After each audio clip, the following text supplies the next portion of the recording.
يوم الفرقان يوم التقى الجمعان. And this is the day of criterion. Haq and Batil. When two groups met, any Quraysh came from Makkah and Nabi Kareem sallallahu alaihi wasallam and the Sahaba, they traveled from Medina. As I mentioned yesterday, their intent was not to have a war with them, have a battle with them. Nabi sallallahu alaihi wasallam had told the Sahaba that Quraysh had sent all their wealth that they had snatched from the Muhajirin when they had left Makkah. They took all their wealth that they left behind, and Quraysh had sent this wealth with Abu Sufyan and some of the people of Quraysh so that they would trade with it. Because Allah has mentioned that Quraysh were traders. لإيلاف قريش إيلافهم رحلة الشتاء والصيف فليعبدوا رب هذا البيت الذي أطعمهم من جوع وآمنهم من خوف. So in the winter, they used to go towards Yemen, and in the summer, they used to go towards Sham. So that they had left towards Sham because Medina is, when you go towards Sham, Medina comes in between. So when Nabi sallallahu alaihi wasallam found out that Abu Sufyan and his Amir Quraysh and the caravan of Quraysh were returning, Nabi sallallahu alaihi wasallam told the Sahaba to get ready. When they went to confront them, Nabi sallallahu alaihi wasallam didn't tell them that we're going to have a battle with them or a war with them, because Nabi sallallahu alaihi wasallam himself didn't know that. So in total they had two horses and some camels, and in total the people who came out with Rasulullah sallallahu alaihi wasallam was about 313.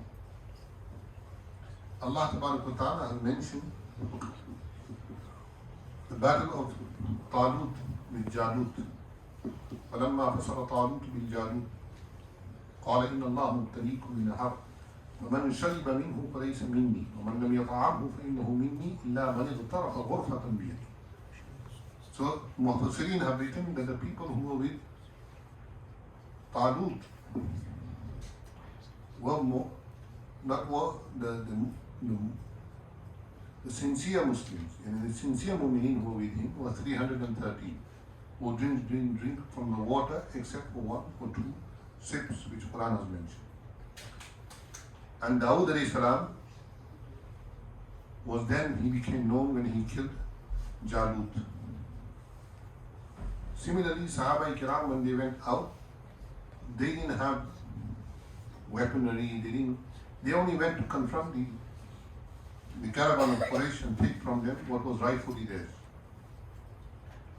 But when Abu Sufyan was a very intelligent man. He was also keeping taboo and tabs over what Rasulullah was doing. So he kept asking people who were coming from towards Medina. So somebody told him that the Prophet ﷺ wanted to confront him. So Abu Sufyan sent a fast rider to Makkah. When this rider came to Makkah, before he came to Makkah, in Makkah, Atiqa binti Abdul Muttalib. Atiqa was the paternal aunt of Rasulullah. She was the sister of Abdullah, the father of Rasulullah. Rasulullah had about 10 paternal uncles and about 6 paternal aunts. A very large family. So Atiqa was one of his aunts. So she had a dream. In her dream, she saw that a person came into Makkah and he climbed onto Jabal Abi Qubais. Jabal Abi Qubais is the mountain right in front of Kaaba, where now the Saudi royal family has its palace. You can see the flat. Jabal Abi Qubais is still there, right in front of Kaaba. So this man on his camel climbed onto Jabal Abu Qubais And he said, he screamed that, oh, the people of Makkah, this is in her dream, that, oh, people of Makkah, woe is going to come upon you, and you're going to have a lot of your people are going to be killed, and so on. So when she woke up, she called her brother Sayyidina Abbas radiallahu ta'ala, and she told Sayyidina Abbas that I need to tell you something, but you must not disclose this to anybody. So Sayyidina Abbas asked her, what is it? She said, I had a frightful dream in the night. I dreamt that Quraysh, somebody came from outside, and he went on Jabal al-Qubais, and he shouted these words that, oh Quraysh, you're going to be killed, and so on. And then he threw a huge boulder. The boulder cracked on the mountainside, and pieces of the rock went on every house in Makkah. Sometimes dreams have meanings. But not everybody knows the meaning. And not every dream is always true. Yusuf alayhi salam, he had a dream. إِنِّي رَأَيْتُ أَحَدَ عَشَرَ كَوْكَبًا وَالشَّمْسَ وَالْقَمَرَ رَأَيْتُهُمْ لِي سَاجِدِينَ. And oh my father, I dreamt that I saw 11 stars, the sun and the moon, and they all did sajda to me. قال يا بني لا تقصص رؤياك على إخوتك. Yaqub alayhi salam understood. He said, don't tell this dream to your brothers. Ibrahim alayhi salam had a dream. إني أرى في المنام أني أذبحك فانظر ماذا ترى. And oh my son, I see in my dream that I'm slaughtering you. Nabi sallallahu alayhi wa sallam said, after Nubuwah, 45% or 46%, something to that, of dreams will be left. Yani, some good people, Salihin, will have dreams. And Allah will inform them of things that will happen. But this is not, dream is not Sharia. Dream is not Sharia. Sharia, if somebody has a dream and in his dream some angel comes to him and tells him that you are Waliullah now, you don't need to pray from tomorrow, Fajr, Zuhar, Asr, Maghrib, Isha. That Farishta is not Farishta, that is Shaitan. He can be very handsome also. So if somebody tells us in our dream against the Sharia and the Sunnah of Rasulullah sallallahu alaihi wasallam, that dream is not.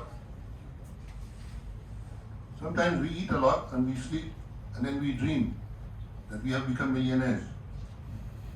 And when we wake up, we're still the same.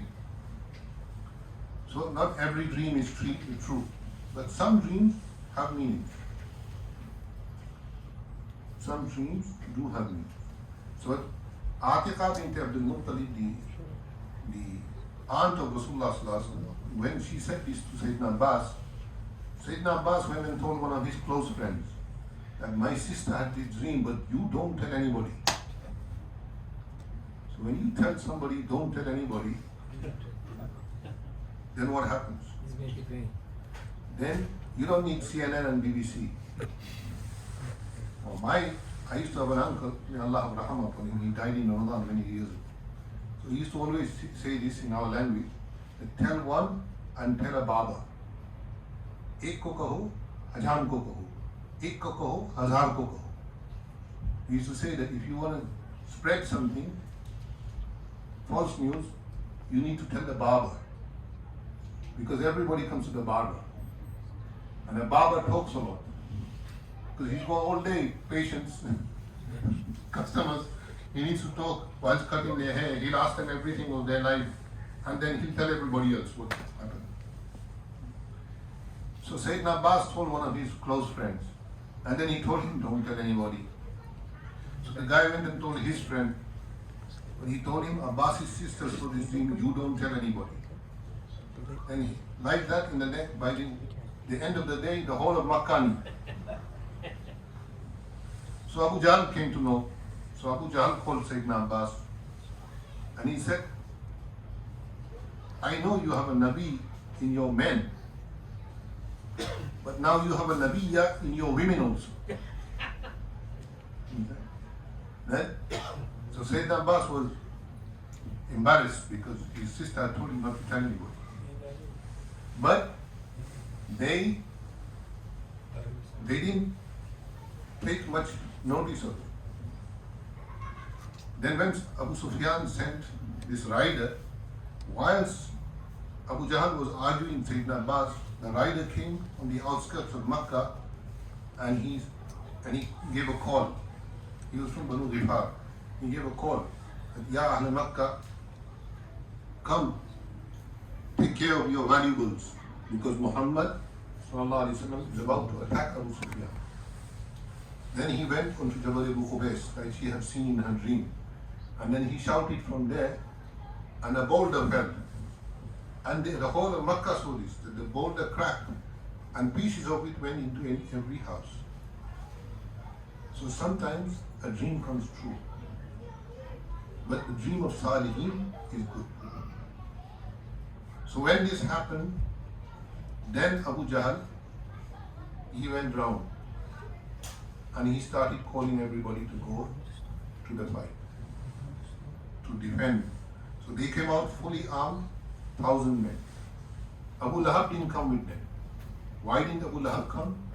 Because Abu Lahab knew that Rasulullah had told two of Abu Lahab's sons were married to two daughters of Rasulullah. Abu Lahab was Nabi Sallallahu paternal uncle. So when I'm going to finish here, one of his sons actually slapped Rasulullah when he divorced his daughter, or he spat on him. So Nabi Sallallahu Alaihi Wasallam made dua against him. He said, Allahumma salli alayhim qalban min kilabik. Oh Allah, release upon him one of your dogs. So Abu Lahab used to look after his son very much, because even though he hated Rasulullah Sallallahu Alaihi Wasallam, but he knew this, that whatever came out from the tongue of Rasulullah Sallallahu Alaihi Wasallam, from the Mubarak lips of Rasulullah Sallallahu Alaihi Wasallam, was true. In huwa illa wahyun yuha allamahu shadidul quwa. That Nabi Sallallahu Alaihi Wasallam did not speak anything, but it became wahy. Anbiya alayhi salatu wasalam, Allah listens to their, whatever they say is from Allah. Inshallah, from here tomorrow